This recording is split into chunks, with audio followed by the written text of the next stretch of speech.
Sir Komatireddy గారు ఎలా ఉంది సార్ రాజకీయాలు ఇప్పుడు? మీ హయాం వచ్చి మీ పార్టీ అధికారంలోకి వచ్చిన తర్వాత ఎట్లుంది తెలంగాణ, ఎట్లుంది సార్ ఆనెస్ట్గా?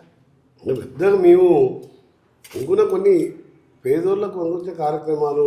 ఎగ్జాంపుల్ నాకు నచ్చిన స్కీమ్ ఏంటంటే ఆయన 10 years ఒక రేషన్ కార్డు ఇవ్వలేదు. మేము రేషన్ కార్డు ఇచ్చి రేషన్ కార్డు మీద మీరు తినే సన్న బియ్యం 50 rupees kg బియ్యం ఇస్తున్నాం. అది చాలా ఇంట్రెస్ట్ స్కీమ్. ఎందుకంటే అంతకుముందు ఇచ్చిన రేషన్ బియ్యము ఆ డీలర్ వదిలిపెడితే డీలర్ రైస్ మిల్లర్ కమ్ముకొని పాలిష్ చేసి వాడు 40 రూపాయలు బ్లాక్లో అమ్ముకునేవాడు.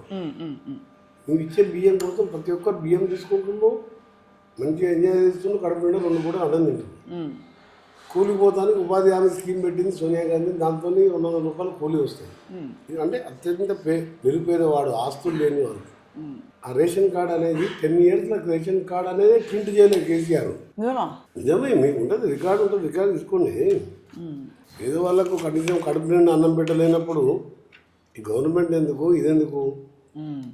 రేషన్ కార్డు ఈ 10 years ఎంతోమంది పిల్లలు పుట్టిన పెద్దగా అయ్యిండ్రు. ఆ ఇంట్లో కొత్త పిల్లలు మేజర్ అవుతారు. ఆ పిల్లల పేర్లు కూడా యాడ్ చేయలేదు.